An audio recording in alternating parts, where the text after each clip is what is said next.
हरिम जगाम शरणम उत्पातागम शंकितः। ये 5 अक्षर का मंत्र है, हरि शरणम। बस कहीं भी चलते फिरते जपते रहो। मंत्रों में लोगों को विश्वास तो होता है, लेकिन उसका प्रयोग कैसे और कहां किया जाए ये जानकारी न होने पर उसका फल नहीं मिलता। कल एक सज्जन आए, उन्होंने कहा महाराज हम रोज मृत्युंजय मंत्र का जप करते हैं, कितना किया करें? तो हमने कहा एक माला भी मत किया करो, करो ही मत। ऐसा क्यों? हमने कहा भाई कोई भी मंत्र कोई भी जपे तो उसका कोई फल होगा, ऐसी कोई जरूरी बात नहीं। सब मंत्रों के अलग अलग नियम होते हैं। वेद के जितने मंत्र हैं, अब मृत्युंजय मंत्र जो लोग जपते हैं टीवी में सुन करके, रेडियो में सुन करके और पत्रिकाओं में पढ़ करके, मोबाइल में और सोशल मीडिया में कि मृत्युंजय मंत्र का इतना महत्व है तो लाओ हम भी जपें। त्र्यंबकम यजामहे सुगंधिम पुष्टिवर्धनम उर्वारुकमिव बंधनान् मृत्योर्मुक्षीयमामृतात्। तो टीवी और मोबाइल देख करके आप इस मंत्र का जप करो, सोचो फल मिले? बोले नहीं मिलेगा। तो बोले पहले ये समझना पड़ेगा ये मंत्र है क्या? बोले ये वैदिक मंत्र है, और वेद के जितने मंत्र होते हैं उन वेद के मंत्रों को जब तक किसी गुरु से प्राप्त करके पढ़ा न जाए तब तक उस मंत्र को जपने का कोई फल ही नहीं होता। वो वेद मंत्र रहेगा ही नहीं। और उसको प्राप्त कौन करेगा? बोले यज्ञोपवीत संस्कार होने के बाद शुद्ध पवित्र होकर के जब गुरुकुल में रह करके गुरुमुख से संपूर्ण वेद संहिता को वो पढ़ेगा, तब एक एक मंत्र, जितने मंत्र हैं, चाहे गायत्री मंत्र हो, चाहे मृत्युंजय मंत्र हो, और भी जितने वेद के मंत्र हैं, वो सारे मंत्र जब वो गुरु के मुख से सुनता है, एक बार पढ़ता है, तब उन मंत्रों का उसे अधिकार प्राप्त होता है। तब उन मंत्रों के जपने पर उसका भी कल्याण होगा, और दूसरे के लिए वो संकल्प करके करे तो उसका भी कल्याण होगा। अब इस तरह से मंत्र किसको प्राप्त है? कौन पढ़ता है? इसलिए उन वैदिक मंत्रों के जपने का कोई मतलब नहीं निकलता। करते रहो आप मृत्युंजय अपना लेकर के माला रगड़ते रहो, कुछ नहीं होने वाला, कुछ नहीं होने वाला। इसीलिए मृत्युंजय का अनुष्ठान अगर करना भी है तो फिर जो ब्राह्मण वेद शास्त्र का अध्ययन किए हुए हो, ऐसे ब्राह्मणों से निवेदन करो कि आप हमारे लिए जप करो, और उनके द्वारा अनुष्ठान कराया जाए, तब उसका फल प्राप्त होगा। आप जपोगे तो कुछ नहीं। और मंत्र भी 3 प्रकार के होते हैं, वैदिक मंत्र, पौराणिक मंत्र और तांत्रिक मंत्र।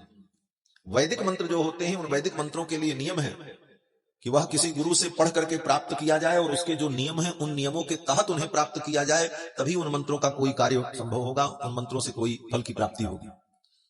अन्यथा उन मंत्रों को जिन्होंने प्राप्त किया है, जो परंपरा से वेदादि शास्त्र का अध्ययन किए हैं, उनके द्वारा उन मंत्रों का अनुष्ठान करवा लो। और पौराणिक मंत्र बोले पुराणों में जो मंत्र हैं, उन पुराणों के मंत्रों के लिए ये नियम नहीं है। पुराण के मंत्र सबके लिए होते हैं। कोई भी व्यक्ति पुराण पढ़ करके, सुन करके, और उनमें जो मंत्र हैं उन मंत्रों का वो पाठ करे, जप करे, तो उसको फल प्राप्त हो जाता है। उसके लिए विधि पूर्वक पढ़ करके प्राप्त किया जाए ये अनिवार्यता नहीं होती। इसीलिए पौराणिक मंत्रों का अधिक प्रयोग होता है। और पुराण वेद व्यास जी ने इसीलिए बनाया भी है। भागवत के प्रथम दिन की कथा में आपने सुना कि स्त्री शूद्र द्विज बंधूनाम त्रयी न श्रुति गोचरा कर्म श्रेयसी मूढ़ानाम कर्म एव भवेदिह। स्त्री और चतुर्थ वर्ण के लोग और ब्राह्मण क्षत्रिय वैश्य कुल में उत्पन्न होने वाले वे लोग जो लोग अपने धर्म का पालन नहीं करते, ऐसे लोग जो हैं, जो वेद मंत्र के अधिकारी नहीं है, वेद मंत्र उनको परंपरा से प्राप्त नहीं है, उनका कल्याण कैसे हो? इसीलिए वेद व्यास जी महाराज ने वेदों का ही व्याख्यान, वेदों का ही विस्तार 18 पुराण और महाभारत के रूप में किया। ये 18 पुराण और महाभारत क्यों बनाया वेद व्यास जी ने? इसीलिए बनाया कि उन वेद मंत्रों से सबका काम नहीं चलेगा। इसलिए समस्त प्राणियों के लिए सार्वजनिक व्यवस्था कोई दी जाए तो वो व्यवस्था पुराण के रूप में प्रस्तुत की। सबको इसका अधिकार प्राप्त है। पुराण कोई भी पढ़ो, और कोई भी, चाहे स्त्री हो, चाहे पुरुष हो, बालक हो, वृद्ध हो, ब्राह्मण हो, क्षत्रिय हो, वैश्य हो, सब पुराण के अधिकारी हैं। पुराण पढ़े, महाभारत पढ़े, और इन पुराणों में भिन्न भिन्न कथाओं में, भिन्न भिन्न प्रसंगों में जो भिन्न भिन्न मंत्र कहे गए, उन मंत्रों का वो अनुष्ठान करें, उसका फल उनको मिलेगा, क्योंकि वो नियम से परे। उन मंत्रों के लिए कोई नियम नहीं। जैसे आपको बंधन से मुक्ति चाहिए, हम बड़े दुखी हैं, हमारे ऊपर बहुत दुख है, बहुत विपत्ति है, कैसे बचें? बोले तो मृत्युंजय मंत्र न जप करके गजेंद्र मोक्ष स्तोत्र का पाठ करो, वो पौराणिक है, उसका फल तुमको खूब मिलेगा। राम रक्षा स्तोत्र का पाठ करो, राम जी आपकी रक्षा करेंगे। कोई भी करो, स्त्री करो, बालक करो, पुरुष करो। इस प्रकार से एक व्यवस्था है शास्त्र की, धर्म की। तो पुराणों में जो मंत्र हैं वो सबके लिए। इतिहास पुराणाभ्याम वेदम समुपबंधये। इतिहास और पुराण के द्वारा वेद का उपबिंबन किया है वेद व्यास जी ने, इसका विस्तार किया है, सबके लिए सुलभ किया। तो पौराणिक मंत्रों को कोई भी व्यक्ति जपे तो उसका फल प्राप्त होता है। तांत्रिक मंत्रों में भी, जो तंत्र के मंत्र हैं, उन मंत्रों में भी सबका अधिकार होता है, लेकिन तंत्र के मंत्रों में अधिकार तो सबका है, लेकिन उसकी विधि जब तक किसी गुरु से न जाने तब तक उसका भी कोई सही फल नहीं हो सकता। क्योंकि तंत्र के मंत्रों में अनेक न्यास, विनियोग, मातृका न्यास, अंतर्न्यास, बहिर्न्यास, अनेक प्रकार के विधान होते हैं। तंत्र की प्रक्रिया बड़ी क्लिष्ट होती है, इसलिए इन चीजों को करने के पहले खूब समझना चाहिए और विचार करना चाहिए। तो तंत्र के जो मंत्र हैं वह मंत्र सबके लिए होते हैं, तंत्र में कोई ऐसा बंधन नहीं है, लेकिन उनका प्रयोग इतना कठिन है कि वो जब तक किसी गुरु के चरण में बैठ करके अनुभव न किया जाए तब तक वह भी फलीभूत नहीं। इसलिए पौराणिक मंत्रों का अनुष्ठान, पौराणिक मंत्रों के जो प्रयोग हैं, यह सबके लिए सुलभ है। उसी प्रकार से यहां पर ये मानो एक मंत्र है, क्या बोले, हरि शरणम। नंद बाबा बस हरि शरणम कहते हुए अपने गांव की ओर चल पड़े। तो यह भी एक मंत्र है, पौराणिक मंत्र, हरि शरणम। बस इतना जपते रहो तो मन में कोई भय होगा तो भय दूर हो जाएगा, कोई संकट आने वाला होगा तो वो टल जाएगा, बहुत बड़ी विपत्ति होगी तो वो संक्षेप में ही निपट जाएगी, इस मंत्र का प्रभाव। तो नंद बाबा भी इस मंत्र का जप करते हुए जाने लगे, हरि शरणम हरिम जगाम शरणम उत्पातागम शंकितः। और नंद बाबा जब तक पहुंचते गोकुल तब तक वो पहुंच गई पूतना। सुखदेव जी कहते हैं, राजन, कंसेन प्रहिता घोरा पूतना बालघातिनी। बच्चों की हत्या करने वाली बालघातिनी पूतना शिशुश्चचार निघ्नन्ति पुरग्राम ब्रजादिषु। एक एक गांव में होते हुए, घूमते हुए गोकुल में नंदगांव पहुंच गई। अब पूतना ने सोचा कहां से हम अपने काम की शुरुआत करें। भगवान ने भी सोचा पूतना मौसी आ गई हैं, मामा जी ने भेजा है और ये बच्चों को दूध पिला करके मारेंगी, और ये ब्रज के जितने बालक हैं ये सब बड़े होकर के मेरे सखा बनेंगे, इन्हीं के साथ हमको लीला करनी है, तो इन बालकों की रक्षा मुझे करनी चाहिए। भगवान ने सोचा क्या करें। भगवान ने मन में विचार किया, पूतना पहले मेरे पास आ जाती तो मैं इसका काम समाप्त कर देता। भगवान ने संकल्प किया तो पूतना चल पड़ी। किधर? बोले नंद भवन की ओर। नंद बाबा के द्वार पर बड़ी भीड़ थी, लोगों का आना जाना लगा था। तो पूतना ने सोचा चलो यहीं से अपने काम की शुरुआत करें। पूतना ने विचार किया कि यहीं से हम अपने काम की शुरुआत करें। तो भगवान श्री कृष्ण ने भी मन में कहा, आओ पूतना मौसी, हम भी यहीं से अपने काम की शुरुआत करेंगे, जिस काम के लिए हमारा अवतार हुआ है। भगवान का अवतार किस काम के लिए हुआ? बोले परित्राणाय साधूनाम विनाशाय च दुष्कृताम। दुष्टों के विनाश के लिए ही तो भगवान का अवतार हुआ है। भगवान ने कहा आओ हम भी यहीं से शुरुआत करते। पूतना आई महाराज, सुंदर स्त्री का वेश बना लिया। सुखदेव जी महाराज कहते हैं कि सुवाससं कंपित कर्ण भूषण त्रिशोल्लसत कुंतल मंडिताननाम। कानों में सुंदर कुंडल हल्लोलित हो रहे, दिव्य सिल्क के रेशमी वस्त्र धारण करके, अपनी चोटी में मल्लिका के पुष्प को गूंथ कर, बल्गुस्मितापांग विसर्ग वीक्षितैर मनोहरंतीम बनिताम ब्रजौकशाम। अपने नयन कटाक्ष के द्वारा ब्रजमंडल के वनिताओं के मन का हरण करती हुई, अरे बड़ी सजी संवरी थी महाराज। आई तो उसे देख करके ब्रज के गोप ग्वाल बाल आश्चर्यचकित हो गए। अमम सदाम भोज करेण रूपिणीम गोप्य श्रियम द्रष्टुमिवागताम पतिम। ब्रजवासी आपस में कहने लगे, अरे अरे देखो देखो, ऐसी सुंदरी, ये कोई साधारण स्त्री नहीं हो सकती। बोले तब कौन हो सकती? तो सब बेचारे गोप ग्वाल बाल आपस में कहते हैं, लगता है साक्षात भगवती महालक्ष्मी ही आ गई है भगवान नारायण का दर्शन करने। गोप्य श्रियम द्रष्टुमिवागताम पतिम, ये सब चर्चा होने लगी। लेकिन भगवान तो जान गए कि ये राक्षसी है। विबुद्धताम बालकमारिका ग्रहम, भगवान जान गए कि ये बालकों की हत्या करने वाली ग्रह रूपिणी पूतना है। भले उसने कितना भी श्रृंगार किया हो, सज करके आई हो। देखो, आप कपट करके, अपने आप को छिपा करके, अपनी चतुराई से संसार को धोखा दे सकते हो, भगवान को धोखा नहीं दे सकते। भगवान तो सब जानते हैं। गांव के सीधे साधे गोप ग्वाल बाल तो धोखे में पड़ गए, ये लक्ष्मी के समान सुंदरी कौन है। लेकिन भगवान धोखे में नहीं पड़े। भगवान तो जान गए कि ये तो राक्षसी है। विबुद्धताम बालकमारिका ग्रहम चराचरात्मा सनिमीलिते क्षण। पूतना जब आई तो भगवान ने अपनी आंखों को बंद कर लिया, पूतना को देखा ही नहीं। चराचरात्मा सनिमीलिते क्षण, चराचरात्मा श्री कृष्ण ने अपने नेत्रों को निमीलित कर लिया, बंद कर लिया। क्यों? बोले पूतना कपट करके आई है, इसलिए भगवान देखना नहीं चाहता। भगवान से कपट करोगे तो भगवान को अच्छा नहीं लगेगा। भगवान ने सोचा कि ये जैसे थी उसी प्रकार आती तो मैं इसे देखता। भगवान की दृष्टि उसी के ऊपर पड़ती है जिसके जीवन में कपट नहीं होता। अगर कपट है तो भगवान तुम्हारे ऊपर दृष्टिपात करेंगे ही नहीं, क्योंकि भगवान स्वयं कहते हैं निर्मल मन जन सो मोहि पावा। जिसका मन निर्मल होगा वही मुझे प्राप्त कर सकता। मोहि कपट छल छिद्र न भावा। मुझे कपट और छल छिद्र अच्छा नहीं लगता। पूतना कपट करके आई। कपट का मतलब क्या है? पट माने कपड़ा। कपड़े को संस्कृत में कहते हैं पट, और कपट का भी वही अर्थ है, पर्दा। जैसे पर्दा लगा देने पर उधर क्या है ये नहीं दिखता, उसी प्रकार हम अपनी चतुराई से अपनी वास्तविकता को जब छिपा लेते हैं, इसी का नाम कपट। पूतना कपट करके आई, भगवान को अच्छा नहीं लगा। इसी को कबीरदास जी महाराज कहते हैं, ये पर्दा, ये जो घूंघट तुमने रखा है, ये घूंघट हटाओ, अपने वास्तविक रूप में आओ, तभी उस प्रियतम परमात्मा का दर्शन होगा। इस पद का यही भाव है कि अपने जीवन में जो तुमने घूंघट किया है, ये माताएं घूंघट क्यों करती? वे घूंघट इसलिए करती कि चेहरा किसी को न दिखे। तो उस घूंघट से तात्पर्य नहीं है, वो तो एक मर्यादा है, लोक की विधि है। लेकिन यहां घूंघट का अर्थ यही है कि तुमने अपने जीवन में जो पर्दा किया है, कपट किया है ईश्वर से, उस कपट को हटाओ, तभी उस प्रियतम परमात्मा का दर्शन होगा। पूतना ने कपट किया इसलिए भगवान को अच्छा नहीं लगा। भगवान ने अपने नेत्रों को बंद कर लिया। विबुध्यतां बालकमारिकाग्रहं चराचरात्मा सनिमीलिते क्षणः। पूतना आई। पूतना के स्वरूप को देखकर, उसकी सुंदरता को, उसकी साज सज्जा को देखकर यशोदा रानी भी आश्चर्यचकित हो गई, और वो आई, आते ही पूतना ने फट से कन्हैया को गोद में उठा लिया। बरस्त्रियं तत्प्रभया च धर्षिते निरीक्षमाणे जननी ह्यतिष्ठताम्। यशोदा जी देख रही है लेकिन रोक नहीं पाई। क्यों?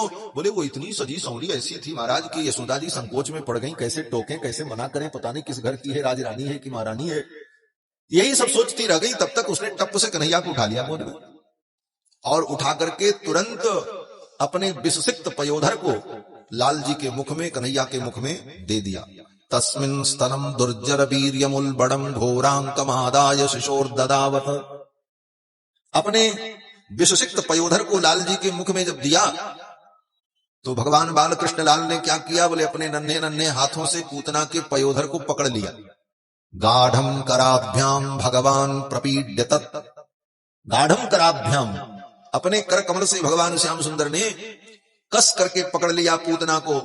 गाढ़म कराभ्याम भगवान प्रपीड्य तत् प्राणैः समम रोष समन्वितो पिबत। रोष से समन्वित होकर के भगवान पूतना के दूध के साथ साथ उसके प्राण को भी पीने लगे।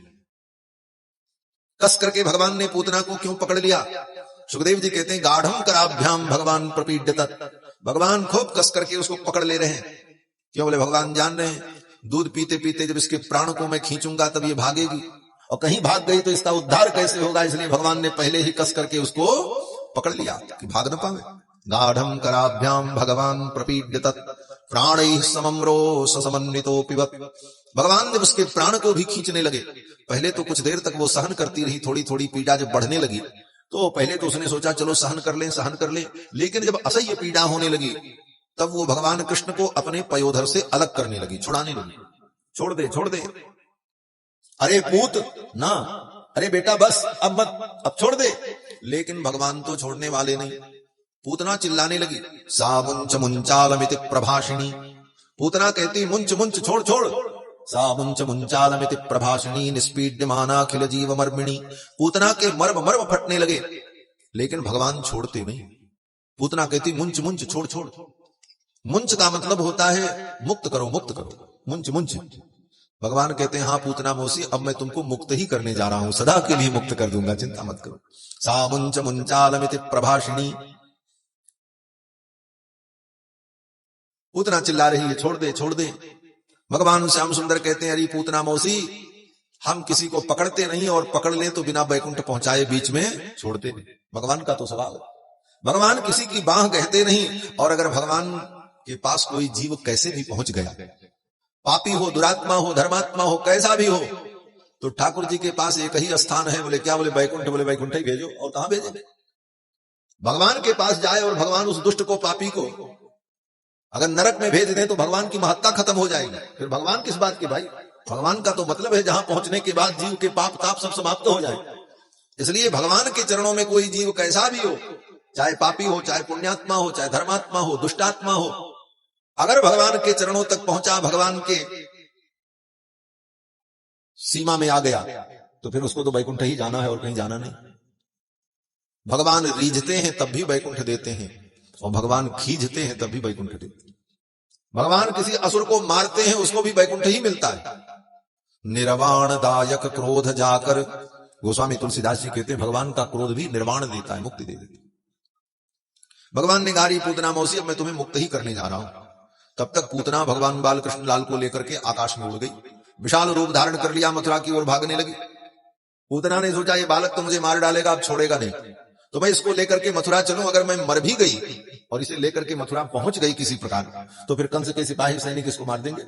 ये सोच करके पूतना भगवान को लेकर के चल पड़ी आकाश मार्ग से। तब तक हल्ला मचा, गोप ग्वाल बाल दौड़े, मारो मारो पकड़ो। कौन पकड़े? वो तो आकाश मार्ग से उड़ती हुई जा रही विशाल काया, 6 कोस लंबी चौड़ी पूतना, और भगवान उसके पयोधर में चिपके हुए हैं, पकड़े हुए हैं उसको। मथुरा की ओर जब जाने लगी तो भगवान ने भी सोचा अब चलो थोड़ा, ये हमारे मामा जी ने बहुत बढ़िया हेलीकॉप्टर भेजा है, अब थोड़ा मथुरा वो वृंदावन का पूरे ब्रजमंडल का निरीक्षण तो कर ले, हमको कहां कहां लीला करनी। तो ठाकुर जी ने ऐसी कुछ प्रेरणा की, महाराज पूतना कभी इधर घूमे, कभी उधर घूमे, कभी इस दिशा में जाए, कभी उस दिशा में। वो भगवान ही उसको प्रेरित कर रहे थे, उर प्रेरक रघुवंश विभूषण, सबको प्रेरणा देने वाले तो भगवान ही। अब वो भगवान को लेकर के ब्रजमंडल पर घूमने लगी, तो भगवान ने भी देखा चलो निरीक्षण कर लें पूरे मंडल का, कहां पर गोवर्धन है, कहां पर जमुना जी है, कहां पर क्या है, कहां पर कौन निकुंज है, कहां पर कौन सा वन है, क्योंकि सब लीला आगे भगवान को करनी है वृंदावन में। और इस प्रकार घूमती हुई पूतना भगवान को लेकर के जब मथुरा मंडल की ओर जाने लगी, तो भगवान ने पूतना के संपूर्ण प्राण को खींच लिया। पूतना निष्प्राण होकर के ऊपर से नीचे गिरी, थम। जब गिरी तो 6 कोस लंबी चौड़ी पूतना थी महाराज। सुखदेव जी कहते हैं त्रिगव्योत्यंतर ध्रुवान चूर्णयामास राजेंद्र। हे राजन, पूतना के गिरने पर उसके शरीर की चोट से, ठोकर से 6 कोस के अंदर जितने पेड़ थे, वृक्ष थे, जंगल था, सब ध्वस्त हो गया। इतने पेड़ जंगल सब टूट गए महाराज। कहीं खाली मैदान में गिरती तो ज्यादा अच्छा होता, इतने पेड़ों का नुकसान न होता, इतने पेड़ न टूटते। भगवान ने सोचा कहीं खाली स्थान पर गिरेगी, मैदान में गिरेगी, तो इसका दाह संस्कार करने के लिए लकड़ी ढो करके कौन लाएगा? इसको जंगल में पटके, लकड़ी की व्यवस्था भी ये खुद करे। इसलिए पूतना जब गिरी तो उसके शरीर से सारे पेड़ टूट गए और सब चूर चूर हो गए। ये नहीं कि केवल पेड़ ही गिरे हो महाराज, एक पेड़ के सैकड़ों टुकड़े हो गए। किसी लकड़हारे को बुला करके चीरने की और फाड़ने की जरूरत नहीं पड़ी। चूर्णयामास राजेंद्र शब्द तो ये कहता है, चूर चूर हो गए। भगवान ने सोचा इसकी चिता जलाने के लिए इतनी लकड़ी कहां मिलेगी, ये ब्रजवासी बेचारे कहां जाएंगे लकड़ी ढूंढने, इसलिए ये स्वयं लकड़ी की व्यवस्था करे। और पूतना को जब जंगल में पटक दिया भगवान ने, उसका वध कर दिया, सारे वृक्ष टूट गए, सभी गोप ग्वाल बाल दौड़े दौड़े आए, भगवान बाल कृष्ण लाल को उठा लिया, लेकर के गए मैया यशोदा को दिया। यशोदा रानी ने बाल कृष्ण लाल को स्नान कराया। क्यों? बोले राक्षसी ने छू दिया है, अब ये रोएगा, इसको नींद नहीं आएगी, कुछ उपाय करो, जंत्र मंत्र करो। माताओं का तो यही सब काम है, स्वभाव है। स्नेह के कारण, वात्सल्य के कारण मां यशोदा सोचने लगी कि पूतना ने मेरे लाला को छू दिया है, अब ये डरेगा, दूध नहीं पिएगा, रात में इसे नींद नहीं आएगी। तो मैया यशोदा और रोहिणी दोनों ने मिलकर के भगवान कृष्ण को स्नान कराया। गोमूत्रेण स्नापयित्वा पुनर्गोरजसार्भकम, गोमूत्र से स्नान कराया। गाय के चरण की मिट्टी लेकर के, गौशाला की मिट्टी लेकर के कन्हैया के अंग में पोत पोत करके, खूब मल मल करके स्नान कराया। और फिर गाय का गोबर लेकर के कन्हैया के एक एक अंग में गाय के गोबर का टीका लगा लगा करके मैया यशोदा ने भगवान का नाम ले लेकर के प्रार्थना की, हे गोविंद मेरे लाला की रक्षा करो। इंद्रियाणि हृषिकेश प्राणान नारायणोवतु, भगवान हृषिकेश मेरे बालक के इंद्रियों की रक्षा करें, भगवान नारायण मेरे बालक के प्राण की रक्षा करें। श्वेतद्वीप पतिश्चित्तम, श्वेतद्वीप में रहने वाले भगवान मेरे बालक के चित्त की रक्षा करें। कृष्ण गर्भस्तु ते बुद्धिम, भगवान कृष्ण गर्भ मेरे बालक के बुद्धि की रक्षा करें। इस प्रकार भगवान के एक एक नाम का उच्चारण करके यशोदा रानी ने भगवान का संरक्षण किया, दूध पिलाया। फिर तो कन्हैया सो गए। इधर नंद बाबा लौट करके आए तो देखते हैं रास्ते में पूतना मरी पड़ी है। ब्रजवासियों ने सारा वृत्तांत बताया, गोप ग्वाल वालों ने। तो नंद बाबा ने कहा, वसुदेव जी ने ठीक कहा था, कोई उत्पात होगा, लेकिन भगवान की कृपा मेरा बालक सुरक्षित है और ब्रज सुरक्षित है। गोप ग्वाल वालों ने कहा बालक तो सुरक्षित है लेकिन ब्रज सुरक्षित नहीं है। नंद बाबा ने कहा क्यों? बोले इतनी बड़ी है पूतना, 6 कोस लंबी चौड़ी, इसका दाह संस्कार कैसे होगा, पहले तो ये बताओ। अगर इसको जलाया नहीं गया तो इसके शरीर में कई 1000 कुंटल मांस होगा, सब सड़ेगा, दुर्गंध फैलेगी, दुनिया के पशु पक्षी यहां आकर के इसके मांस को नोच नोच करके खाएंगे, पूरे ब्रजमंडल की स्थिति इतनी भयानक हो जाएगी, अनेक प्रकार की रोग व्याधियां उत्पन्न हो जाएंगी, संक्रामक रोग उत्पन्न हो जाएंगे, इसका क्या किया जाए ये बताओ। नंद बाबा ने कहा ये बात तो है, तो क्या करें? नंद बाबा ने ब्रजवासियों से कहा जाओ अपने अपने घर कुल्हाड़ी और फरसा लेकर के आओ और पूतना के शरीर को काट काट करके छोटे छोटे टुकड़ों में विभक्त कर दो और फिर सारे टुकड़ों को एक जगह ले जाकर के रख करके जला दो, क्योंकि उतनी बड़ी पूतना को उठा करके चिता पे रखना संभव नहीं था। फिर ब्रजवासियों ने अपने अपने घर से कुल्हाड़ी फरसा ला करके पूतना के शरीर को काट काट करके छोटे छोटे टुकड़ों में विभक्त कर दिया। कलेवरम परसुभिक्षित्वा तत्ते ब्रजौ कसः, पूतना के कलेवर को ब्रजवासियों ने काट काट करके छोटे छोटे टुकड़ों में विभक्त कर दिया और फिर दूर ले जाकर के जमुना के तट पर रखकर उन सारी लकड़ियों को रख करके पूतना की चिता में आग लगा दी। पूतना की चिता जब जलने लगी तो लोगों ने देखा पूतना की चिता से जो धुआं निकला, उस धुएं से पूरा ब्रजमंडल महकने लगा, सुगंधित हो गया। जैसे कोई धूप जलावे, अगरबत्ती चलावे, सुगंधित वस्तु की आहुति प्रदान करे तो उसके धुएं से वातावरण सुगंधित हो जाता है, उसी प्रकार पूरे ब्रजमंडल में सुगंधी फैल गई पूतना की चिता के धुएं से। सुखदेव जी कहते हैं राजन, दह्यमानस्य देहस्य धूमश्चागुर सौरभ, पूतना के दह्यमान देह के धुएं से पूरा ब्रजमंडल महकने लगा। पूतना की चिता में किसी ने चंदन की लकड़ी और धूप की लकड़ी तो डाली नहीं थी, फिर उसकी चिता से ऐसी सुगंधी कैसे आई? तो सुखदेव जी उत्तर देते हैं, उत्थित कृष्ण निर्भुक्त, भगवान गोविंद कृष्ण ने पूतना के पयोधर का पान किया, पूतना के शरीर का स्पर्श किया, भगवान गोविंद के स्पर्श को प्राप्त करके पूतना का वो शरीर, भले वो राक्षसी थी लेकिन भगवान जो पवित्राणाम पवित्रम यो मंगलानाम च मंगलम, ऐसे परम पवित्र भगवान का स्पर्श प्राप्त करके पूतना का शरीर भी पवित्र हो गया। इस कारण से ऐसी दिव्य सुगंधी आई और पूतना को भगवान ने परम गति प्रदान की, पूतना को मोक्ष प्रदान किया। पूतना लोकबालग्नि राक्षसी रुधिरासन जिघांसयापि हरये स्तनम दत्वापसद्गतिम, आई थी भगवान को मारने के लिए, लेकिन भगवान ने पूतना को माता की गति प्रदान की।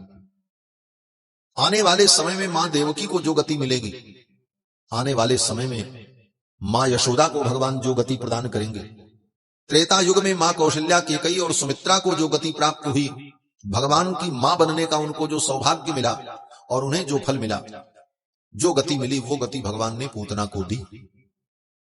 वेदव्यास जी कहते हैं कि अहो बकीयम स्तन कालकूटम जिघांसयापाय यदप्यसाध्वी लेभे गतिम धातृचिताम ततोन्यम कम वा दयालुम शरणम ब्रजेम।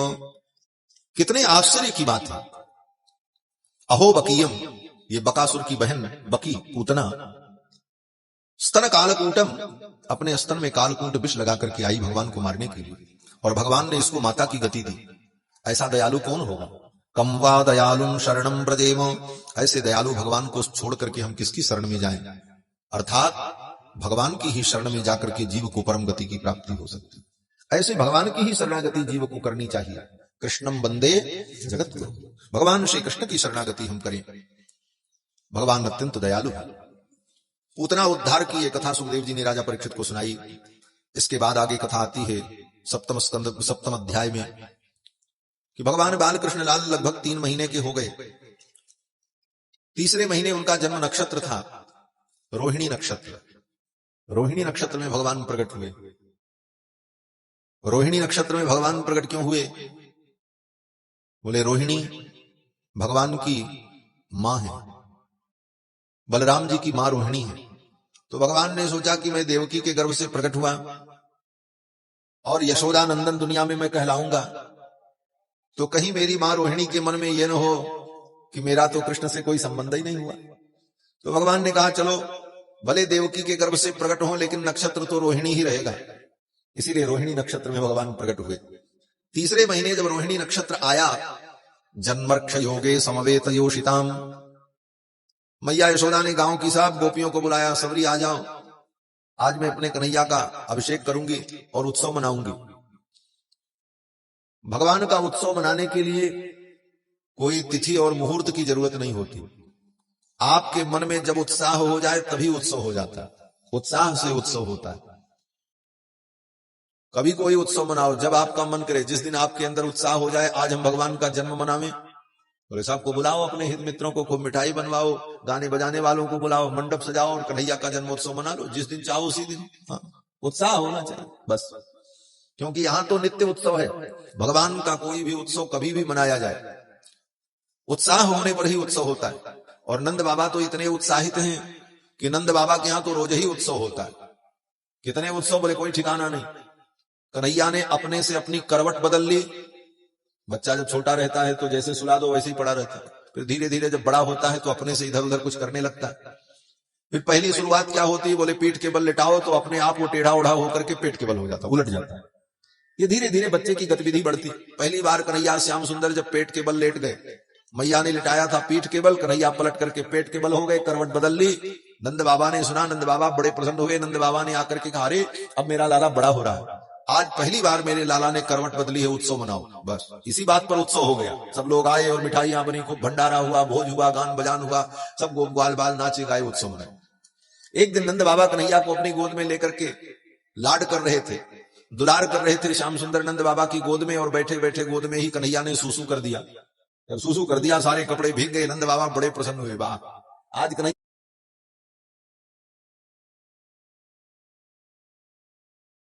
की केवल आवश्यकता है, बस कोई निमित्त बन सकता है। भगवान के लिए तो सब उत्सव, भगवान कुछ भी करें, भगवान की हर लीला तो महोत्सव रूप है। इसी बात पे उत्सव होगा। तो नंद बाबा के यहां तो रोज उत्सव होता। यशोदा रानी ने, और यशोदा रानी भी कम नहीं, यशोदा रानी ने कहा मैं आज अपने बालक का अभिषेक करूंगी, बुलाओ सबको। गांव की सब गोपियां बुलाई गई, ब्राह्मण पंडित आए, पूजन पाठ हुआ, बड़ा विधि विधान हुआ, महाराज मंगल गीत गाए गए, और मैया यशोदा ने अपने लाला को खूब विधि पूर्वक स्नान कराया। वादित्र गीत द्विज मंत्र वाचकैश्चकार सूनोरभिषेचनम सती, ब्राह्मणों ने वेद मंत्र का पाठ किया और यशोदा ने अपने बालक का अभिषेक किया। नंदस्य पत्नी कृतमज्जनादिकम विप्रैः कृतस्वस्तेनम सुपूजितैः अन्नाद्यवासस्रगभीष्टधेनुभिः, उन वेद मंत्र पाठ करने वाले ब्राह्मणों को अन्न वस्त्र धेनु इत्यादि का दान किया। बड़ा उत्सव हुआ हमारा। और फिर कन्हैया को स्नान करा करके, सुंदर वस्त्र धारण करा करके पालना में लिटा दिया, और घर का कुछ काम करने लगी। बड़ी भीड़ थी, लोगों का आना जाना लगा था। उसी समय कंस का भेजा हुआ एक असुर आया।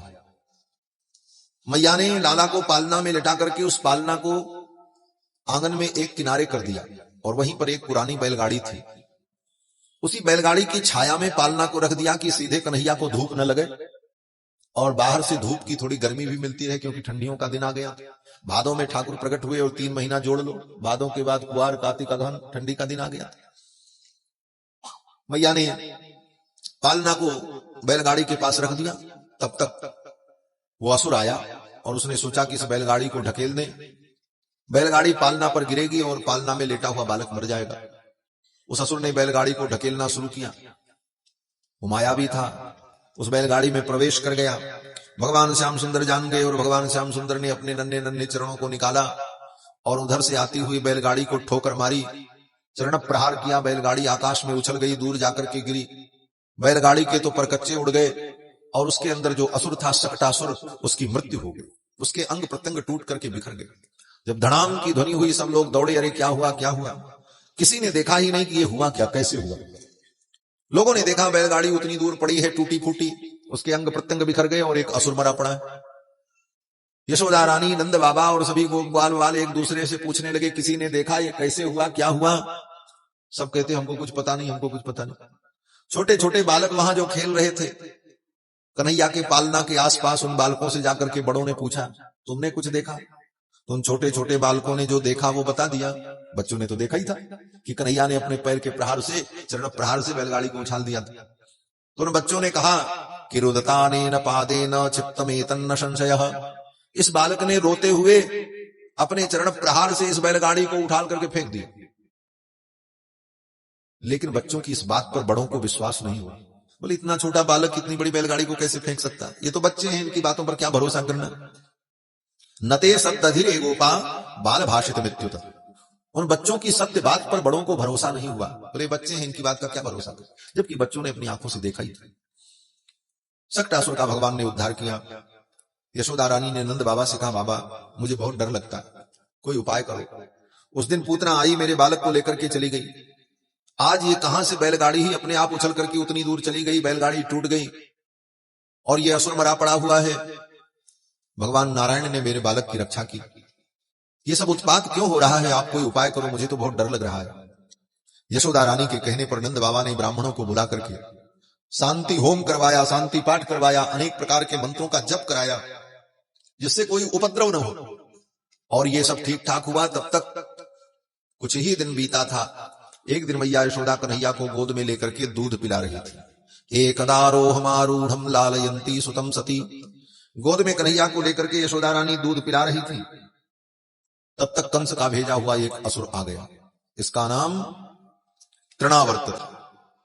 आंधी बवंडर के रूप में आया, जोर जोर की हवा चलने लगी, महाराज बवंडर उठने लगा। भगवान जान गए कि मामा जी ने फिर एक खिलौना भेजा है।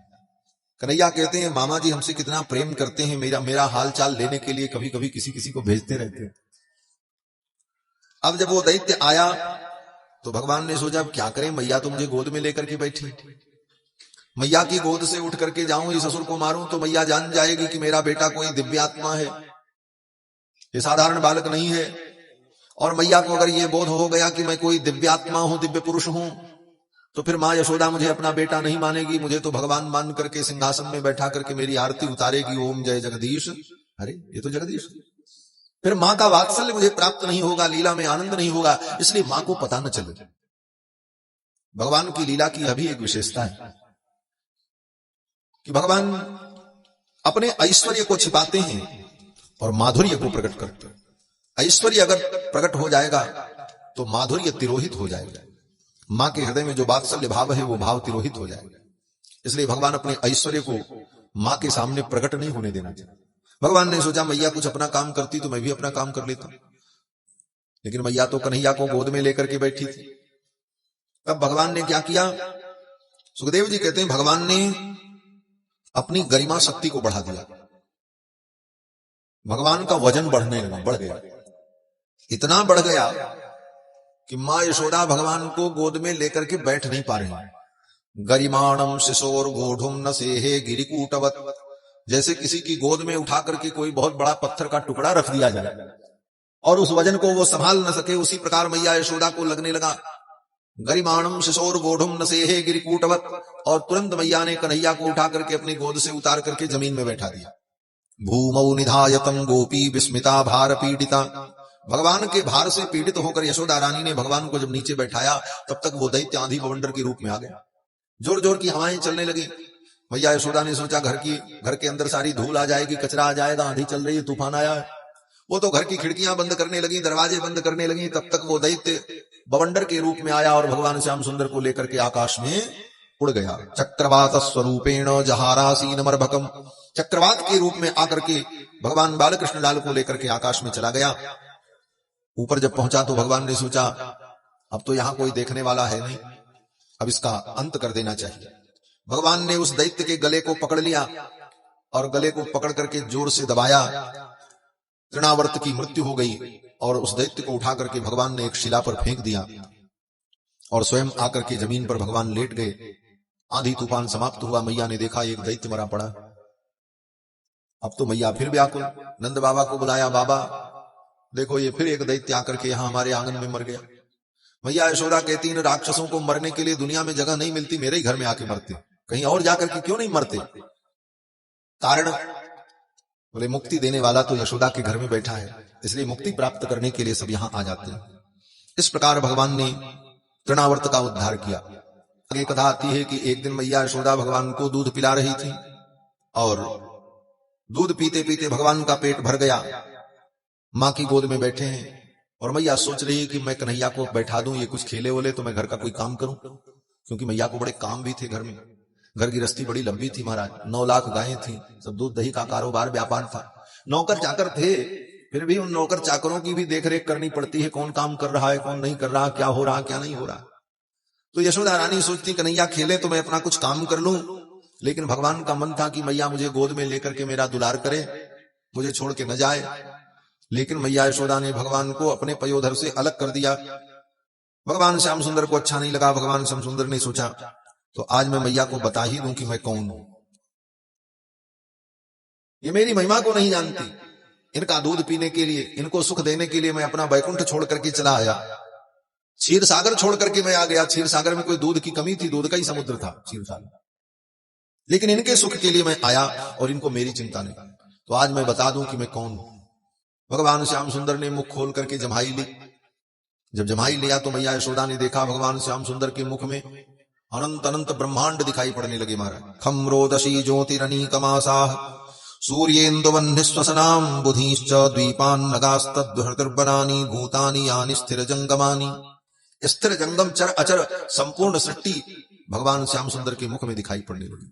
सावीक्ष विश्वम सहसा राजन संजात बेपथु। सुखदेव जी कहते हैं राजन, इस दृश्य को देख करके यशोदा रानी तो थर थर कांपने लगी। अरे राम राम, मेरे लाला के मुख में ये पर्वत पहाड़ नदी समुद्र सब कहां से आ गए?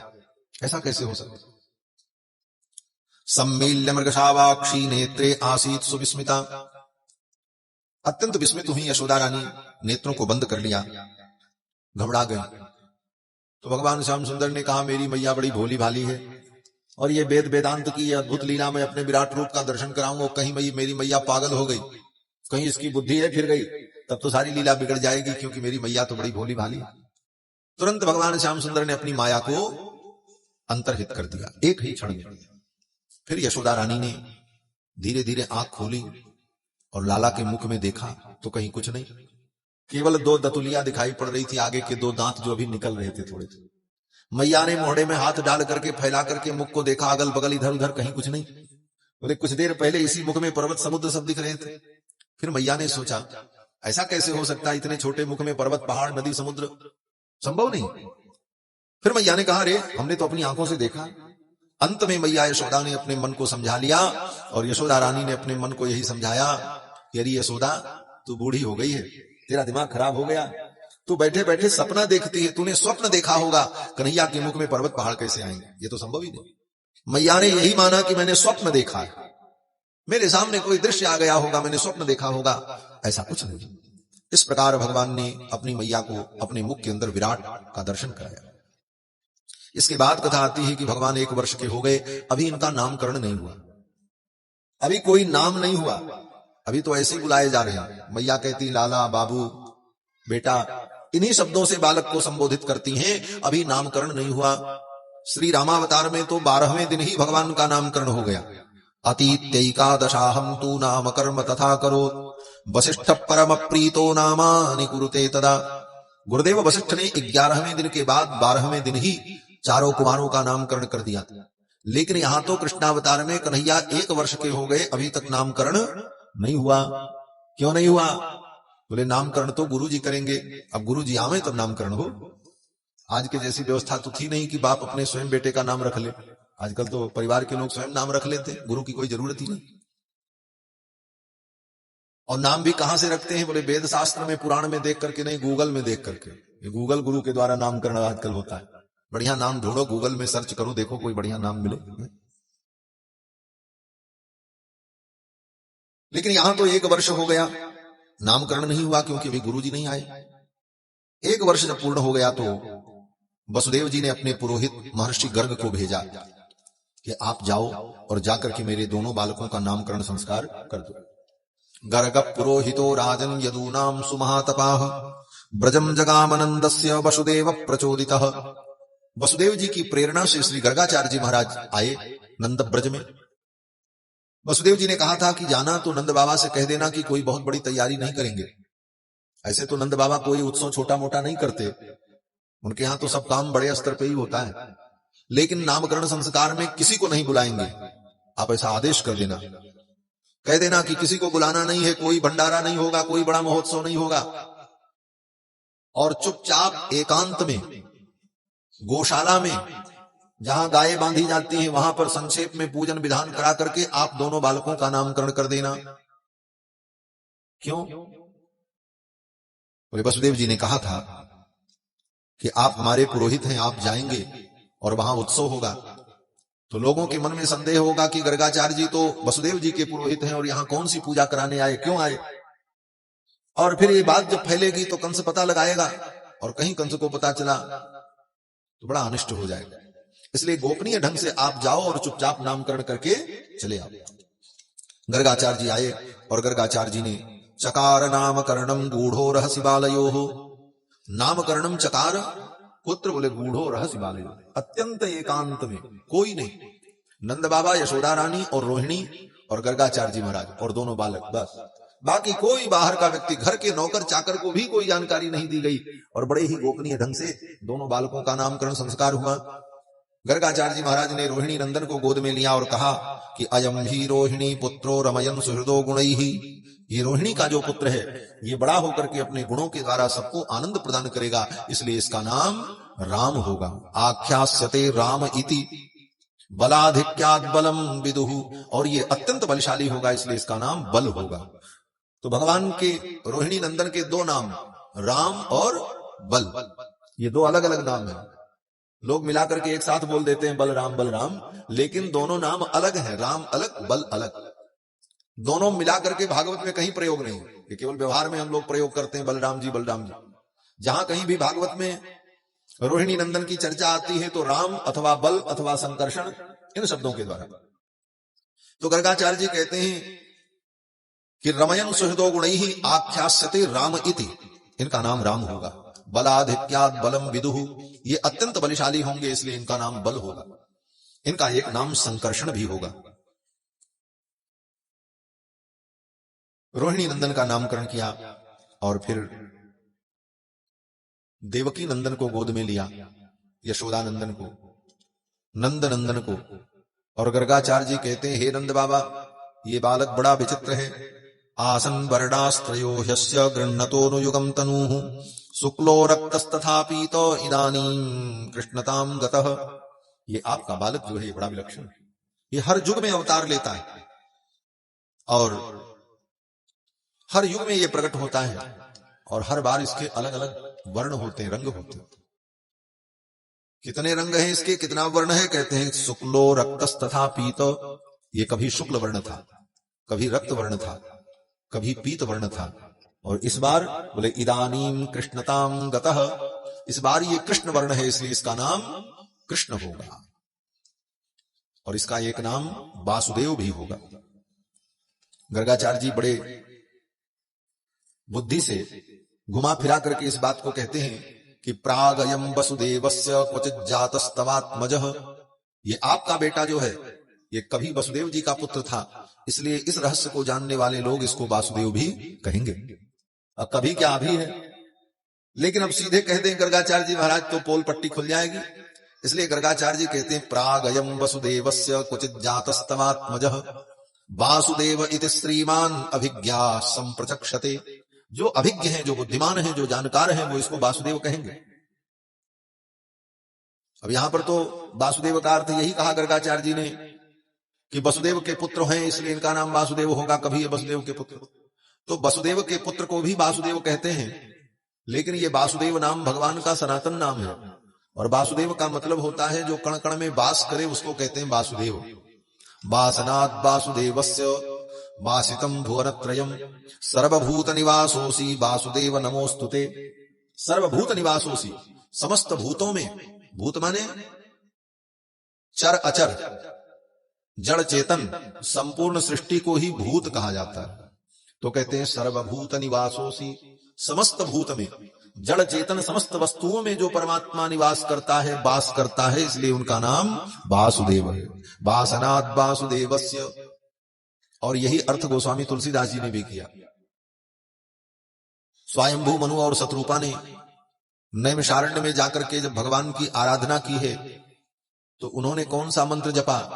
गोस्वामी जी महाराज कहते हैं कि 12 अक्षर मंत्र पुनि जपहि सहित अनुराग।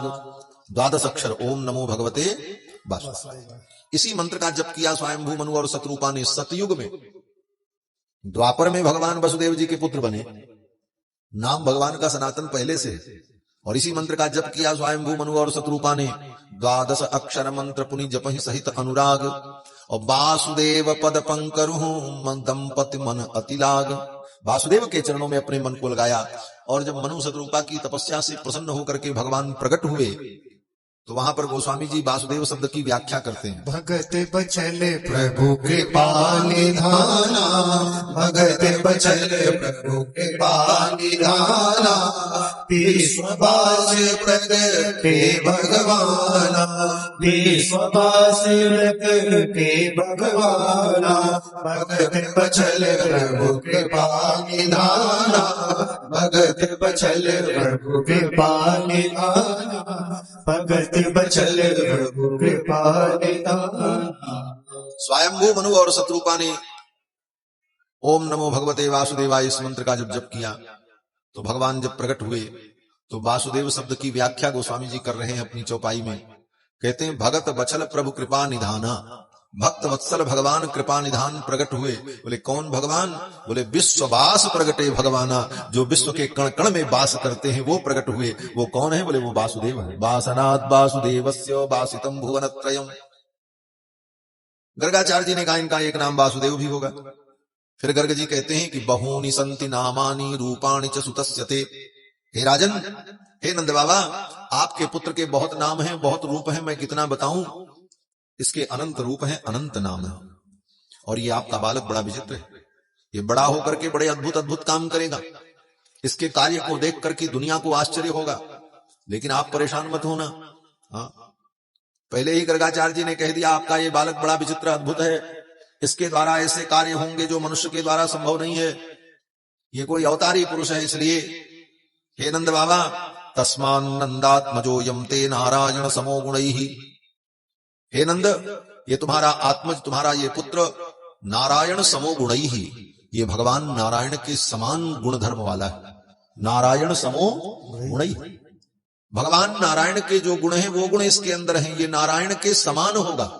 ये गर्गाचार्य जी कहते हैं नारायण समो गुणैहि। अब इसका दो अर्थ है। सामान्य व्यक्ति के लिए तो ये अर्थ निकला कि नारायण समो गुणैहि, नारायण के समान इसके अंदर गुण होंगे। और दूसरा अर्थ, बोले नारायण के समान होगा बालक। और नारायण के समान कौन होता है? बोले नारायण के समान नारायण ही होते हैं, दूसरा कोई नहीं होता। अर्थात ये साक्षात नारायण है, ये गर्गाचार्य जी कह रहे हैं। तात्पर्य यही निकला कि नारायण समो गुणैहि, ये तो साक्षात नारायण है। क्योंकि भगवान के समान कोई हो ही नहीं सकता। न भगवान के समान कोई हो सकता है, न भगवान से ज्यादा कोई हो सकता है। न तत्समोभ्यधिकश्च दृश्यते। कहते हैं भगवान के समान और भगवान से अधिक कोई हो ही नहीं सकता। भगवान के समान तो भगवान ही है। लेकिन अब गर्गाचार्य जी महाराज को तो कुछ बातें छिपा करके कहनी थी, इसलिए घुमा फिरा करके सारी बात कह दी। गर्गाचार्य जी महाराज को दक्षिणा मिली, गर्गाचार्य जी तो विदा हो गए।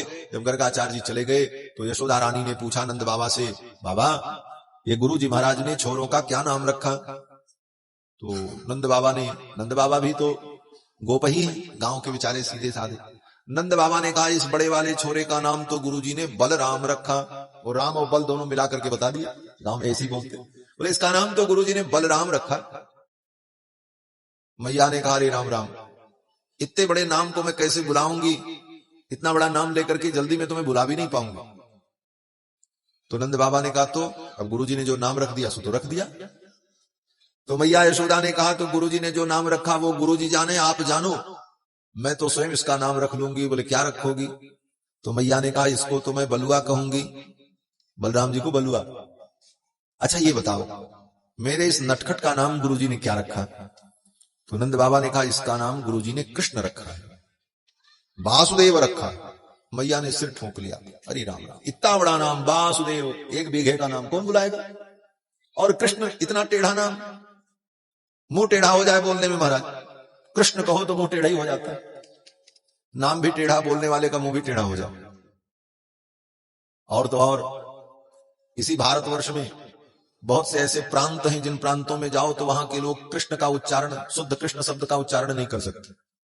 बगल में ही एक प्रांत है, गुजरात में चले जाओ तो गुजरात में लोग क्या कहते हैं? हरे राम राम राम हरे हरे, हरे कृष्ण कृष्ण कृष्ण हरे हरे, यही कीर्तन करते है ना। कृष्ण नहीं कह पाते। मैया ने कहा इतना कठिन नाम मैं कैसे बोलूंगी? तो नंद बाबा ने कहा गुरुजी ने जो नाम रख दिया सो तो रख दिया। मैया ने कहा तो मैं अपने लाला का बुलाने के लिए अलग से नाम रख लूंगी। और ऐसे भी देखो शास्त्र का नियम है। अब आप कहोगे कि मैया ने भी तो अपने छोरे का नाम रख लिया, तो कोई अपने बच्चे का नाम स्वयं रख ले तो क्या दिक्कत है? बोले गुरुजी जो नाम रखे वो तो रहेगा ही रहे, लेकिन उसके अलावा माता पिता कोई नाम बच्चे का रखने पुकारने के लिए तो उसमें कोई आपत्ति नहीं। कारण बोले शास्त्र का नियम है। मनु जी महाराज मनुस्मृति में कहते हैं कि आत्मनाम गुरोर्नाम नामाति कृपणस्य च श्रेयस्कामो न गृहणीयात् ज्येष्ठा पत्र कलत्रयोः। अर्थात अपना नाम व्यक्ति को स्वयं नहीं लेना चाहिए। अगर कोई आपसे पूछे आपका नाम क्या है, तो बगल में कोई हो तो उससे कहो भाई बता दो इनको हमारा नाम क्या है। स्वयं नहीं बोलना चाहिए। हाँ, जब कोई ना हो मजबूरी हो तब अलग बात है, तो अपना नाम स्वयं नहीं बार बार बोलना चाहिए। आत्मनाम गुरोर नाम, गुरु के नाम का उच्चारण नहीं करना चाहिए। सीधे सीधे कोई बात कहनी हो तो सीधे गुरुजी का नाम लेकर के अरे गुरुजी ने ऐसा कहा था, कौन गुरुजी? बोले वो गुरुजी, अपराध हो जाए। इसलिए आपने देखा होगा बड़े बड़े विद्वान महापुरुष जब कहीं मजबूरी में अपने गुरु का नाम लेते हैं, स्मरण करते हैं, तो स्वयं अपने कान का एक बार स्पर्श करते हैं, मानो क्षमा मांगते हैं कि हमने नाम ले लिया। तो आत्मनाम गुरोर नाम नामाति कृपणस्य च, और जो अत्यंत कंजूस आदमी हो उसका भी नाम नहीं लेना चाहिए। कंजूस आदमी के नाम लेने का निषेध है। कृपणस्य च, कृपण का, जिसके अंदर कार्पण्य हो, कृपणता हो, ऐसे कृपण व्यक्ति का नाम नहीं लेना चाहिए। और कहते हैं कि श्रेयस कामो न गृहणीयात्, अगर जीवन में आपको श्रेय की कामना है कि हमारे जीवन में मंगल हो, हमारे जीवन में शुभ हो, तो इन लोगों का नाम नहीं लेना चाहिए। आत्मनाम गुरोर नाम और कृपण का नाम। और उसके बाद बोले ज्येष्ठा पत्र कलत्रयो हो, अपने ज्येष्ठ पुत्र का नाम नहीं लेना चाहिए। बड़े बेटे का नाम लेकर के कभी उसे नहीं पुकारना चाहिए। ज्येष्ठ पुत्र का नाम माता पिता लेकर के जब बुलाते हैं तो उसकी आयु क्षीण हो जाती है। और कलत्रयो हो, पति पत्नी को परस्पर एक दूसरे का नामोच्चारण नहीं करना चाहिए। अब पति सीधे पत्नी का नाम लेकर के बुलावे गीता इधर आओ, सीता इधर आओ, तो उसकी आयु नष्ट हो जाएगी। और पत्नी पति का नाम लेकर के बुलावे, बोले ये भी अपराध है। इसीलिए पति पत्नी का नाम नहीं लेता और पत्नी पति का नाम नहीं लेती, ये नियम है शास्त्र का। इसीलिए ए जी वो जी कह करके काम चल जाता है, सुनो जी है। तो ये सब मनुस्मृति के वचन है महाराज। तो बड़े बेटे का नाम नहीं लेना चाहिए। और मैया यशोदा के बेटा कौन है? कन्हैया है, और एक ही है। और जब एक ही बेटा हो तो इसमें बड़ा कौन, छोटा कौन, मध्य कौन? तो कहते हैं सैव ज्येष्ठा सैव कनिष्ठा, देवदत्तस्य पुत्रस्य सैव ज्येष्ठा सैव कनिष्ठा। इसको व्यपदेशवन न्याय कहा जाता है। जब एक ही बेटा हो तो उसमें ज्येष्ठत्व धर्म भी होता है और कनिष्ठत्व धर्म भी होता है। वो ज्येष्ठ भी है, कनिष्ठ भी है, और मझिला भी है, मध्यम भी है। सारे धर्म उसी में है, क्योंकि एक ही। तो देवदत्तस्य पुत्रः सैव ज्येष्ठा सैव कनिष्ठा, जब एक ही पुत्र है तो वही ज्येष्ठ है, वही कनिष्ठ है। तो ज्येष्ठत्व धर्म मान करके मैया यशोदा अपने बेटे का नाम कैसे लें, ये भी समस्या है। इसलिए तब मैया ने कहा अब गुरुजी ने जो नाम रखा सो तो आप जानो और आपके गुरुजी जाने, हम तो छोरे का नाम रख लेंगे। तो नंद बाबा ने कहा होगी, तो मैया ने कहा हमने तो रख लिया। क्या रख लिया? मैया ने कहा मैं तो इसका नाम कनुआ रखूंगी। और मैया कनुआ ही कह करके बुलाती, कनुआ, कान्हा। और यही नंद बाबा भी कहते, अपने पुत्र का नाम नहीं लेते, बड़े पुत्र का नाम नहीं लेना चाहिए। नामकरण संस्कार हुआ। अब भगवान श्याम सुंदर और धीरे धीरे बड़े होने लगे। अब क्या करते हैं? बोले अब घुटने के बल चलने लगे। जानुभ्याम सह पाणिभ्याम रिंगमाणौ विजहृतुः, घुटने को जमीन में टिका करके और हाथ के दोनों पंजों को जमीन में टिका करके चलने लगे। जैसे बच्चे जब चलना सीखते हैं तो पहले तो पेट के बल ही सरकते हैं धीरे धीरे, लेकिन फिर धीरे धीरे घुटना मोड़ करके हाथ पर थोड़ा जोर दे करके ऐसे ऐसे चलने का अभ्यास। तो जानुभ्याम सह पाणिभ्याम रिंगमाणौ, रेंगने लगे, चलने लगे। अब चल करके कहां जाए? बोले मैया सावधान हो, कोई काम करती रहे तब तक भगवान श्याम सुंदर और बलराम दोनों भाई घुटने के बल चल करके जाकर के गाय की गौशाला में पहुंच जाए, और गायों के बीच में उनके पैरों के बीच से कभी इधर जाएं कभी उधर जाएं। कपड़े में सारा गाय का गोबर गोमूत्र लग जाता। मैया देखती तो दौड़ करके जाती। घोष प्रघोष रुचिरम ब्रज कर्दमेशु, ब्रज का कर्दम कीचड़ गाय का गोमूत्र गोबर सब लग जाता। मैया लेकर के आती उठा करके, तन्मातरौ निज सुतौ घृणया श्रुवन्त्यो पंकांगराग रुचिरा उपगुह्यदोर्भ्याम। कीचड़ से सने हुए कृष्ण और बलराम को लेकर के आती, स्नान कराती, फिर नए नए कपड़े पहनाती, और ज्यों ही फिर बैठा दें और थोड़ा असावधान हो तब तक श्याम सुंदर फिर गायों के बीच, ये गोपाल हैं, इनको गायों से बड़ा प्रेम, और फिर जाकर के गाय का गोबर पुत जाए शरीर में। मैया बार बार कपड़े बदलती, परेशान हो जाती। मैया ने नाराज होकर के थोड़ा रोष में कहा, क्यों रे, तू पिछले जन्म का सूअर है क्या? कीचड़ में लौटने की तेरी आदत पड़ गई, बार बार मैं स्नान कराती हूं और तू जाकर के कीचड़ में लौट जाता है। पंकाभिषिक्त सकलम वयवम विलोक्य दामोदरम बदति कोपवशाद यशोदा तुम सूकरोसी गत जन्मनि पूतना रे। अरे पूतना के शत्रु, तुम पिछले जन्म के सूअर हो क्या? क्यों मिट्टी में लौटते? तो भगवान श्याम सुंदर मुस्कुराने लगे, मानो मुस्कुरा करके भगवान कहना चाहते हैं कि मैया तू कैसे जान गई कि मैंने सूकरा अवतार धारण किया था? भगवान तो सूकर भी बने, भगवान तो हर रूप धारण करते हैं, अनेक रूप रूपाय विष्णवे प्रभ विष्णवे, और तत्वतः भगवान के ही सब रूप है। ये विश्व ही भगवान का रूप है, इसीलिए इस विश्व को भगवान का रूप कहा गया। जब भगवान की स्तुति करते हैं तो कहते हैं ना, शांताकारं भुजग शयनम पद्मनाभम सुरेशम, और इसके बाद क्या कहते हैं? जोर से बोलो, जोर से क्या बोलिए ना, विश्वाधारम। विश्वाधारम, शांताकारम भुजग शयनम पद्मनाभम सुरेशम विश्वाधारम। ये भी बात ठीक है, अर्थ के अनुकूल शब्द है। विश्वाधारम, भगवान विश्व के आधार हैं। लेकिन दाक्षिणात्य पाठ में आज भी हमारे दक्षिण भारत के जितने आचार्य हैं, इस श्लोक में जब पाठ करते हैं तो कहते हैं शांताकारम भुजग शयनम पद्मनाभम सुरेशम विश्वाकारम गगन सदृशम मेघवर्णम शुभांगम। विश्वाकारम, ये विश्व ही आपका आकार है, ये विश्व ही भगवान का रूप है। दाक्षिणात्य पाठ में यही है। वहां विष्णु सहस्त्र नाम का जब पाठ करते हैं तो विष्णु सहस्त्र नाम के पाठ के ध्यान में यही बोलते हैं, विश्वाकारम शांताकारम भुजग शयनम पद्मनाभम सुरेशम विश्वाकारम गगन सदृशम मेघवर्णम शुभांगम लक्ष्मीकांतम कमल नयनम योगी हृदय गम्यम वंदे विष्णु भवभय हरम। बहुत से लोग जल्दी में बोलते हैं भवभय हरणम, भवभय हरणम नहीं, भवभय हरम सर्वलोकैकनाथम। तो वहां पर कहते हैं विश्वाकारम, ये विश्व ही भगवान का आकार है, भगवान का रूप है, सब रूप भगवान के ही। और भगवान विष्णु के 1000 नामों में जो पहला नाम है, उसमें पहला नाम जो है वो क्या है? विश्व। ये विश्व ही भगवान का नाम है। विष्णु सहस्त्र नाम का जब पाठ करिए तो पहला नाम क्या है? विश्वम विष्णुर्वषट्कारो भूत भव्य भवत प्रभु। विश्वम, ये भगवान का प्रथम नाम है, ये विश्व ही भगवान का रूप। यत्किंच भूतम प्रणमेद अनन्यः, और संपूर्ण विश्व में भगवान का दर्शन करना, सब रूप भगवान के ही है, यही अनन्यता है। कहते हैं ना कि सो अनन्य जाके असमति न टरे हनुमंत, मैं सेवक सचराचर रूप स्वामी भगवंत। ये संपूर्ण रूप भगवान का। यत्किंच भूतम प्रणमेद अनन्यः, भागवत में भी यही कहते हैं वेद व्यास कि यत्किंच भूतम, इस भूत में प्रपंच में जो कुछ भी है जड़ चेतन सब भगवान का ही रूप है। तो इस प्रकार से भगवान के अनंत रूप हैं, सब रूप भगवान के। फिर धीरे धीरे भगवान और बड़े होते हैं, फिर भगवान माखन चोरी की लीला करते हैं, बड़े बड़े विलक्षण कार्य करते हैं। महाराज, जो विलक्षण होता है उसके कार्य भी विलक्षण ही होते हैं। ये भगवान विलक्षण है। क्या करते? बोले जब और बड़े हुए तो सवेरे सवेरे इनकी नींद खुल जाए, सब लोग सो रहे हैं गांव में अपने अपने घर में, कन्हैया की नींद खुली तो धीरे से उठे और उठ करके गए और जाकर के जितने बछड़े थे सबको खोल दिया।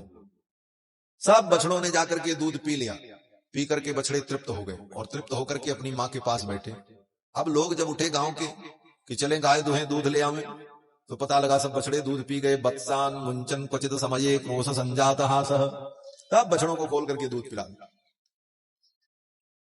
कभी शाम को खोल दे, कभी दिन में खोल दे, कभी रात में खोल दे, जब मौका मिले बछड़ों को खोल करके सब दूध पिला दे। इसके बाद भी भगवान श्याम सुंदर की लीला में रस का संवर्धन करने के लिए गायें ऐसी विलक्षण की बछड़ों के भर पेट पी लेने के बाद, तृप्त होने जाने के बाद भी उन गायों के पयोधर में इतना दूध रहता है कि गोप ग्वाल बाल दूध को दूह करके ले आते, दही बनाते, मक्खन बनाते। पूरे ब्रज में दूध दही मक्खन की कोई कमी नहीं। ये कृष्ण का ही प्रताप था। भगवान श्री कृष्ण की महिमा थी। इसीलिए गोपियां जब भगवान की स्तुति करती हैं रास पंचाध्यायी में गोपी गीत में, तो कहती हैं कि जयति ते धिकम जन्मना ब्रज श्रयत इंदिरा सस्वदत्रहि दैत दृश्यताम दिक्षुतावकास्त्वयि धृता सवस्त्वाम विचिन्वते। वहां पर गोपियां स्तुति करती हुई कहती हैं कि जयति ते धिकम जन्मना ब्रज श्रयत इंदिरा। जब से आपका ब्रजमंडल में अवतार हुआ हे कृष्ण, तब से इंदिरा लक्ष्मी वृंदावन में आकर के बैठ गई। श्रयत इंदिरा किस रूप में बैठ गई? वृंदावन की अधिष्ठात्री देवी बनकर के। बोले नाना, सेविका भूतवा तिष्ठति। लक्ष्मी सेविका बनकर के वृंदावन में बैठी। अधिष्ठात्री तो राधा रानी है, ब्रजेश्वरी श्री राधा रानी है, लेकिन लक्ष्मी जी कौन है? बोले ब्रजमंडल में कहीं किसी प्रकार की किसी को कोई कमी न हो, इसलिए लक्ष्मी जी वहां दासी बनकर के बैठी। और वो भी वृंदावन में जगह नहीं मिली। बोले कहां? बोले जमुना के उस पार बिल्ववन में जाकर के बैठी लक्ष्मी। बिल्ववन में लक्ष्मी का निवास, क्योंकि वेद कहता है नमो बिल्ववनस्थायै विष्णु पत्न्यै नमो नमः। बेल के वन में ही लक्ष्मी का निवास होता है और बिल्व वृक्ष लक्ष्मी का निवास है। तो बेल वन में जाकर के लक्ष्मी जी वास करती हैं।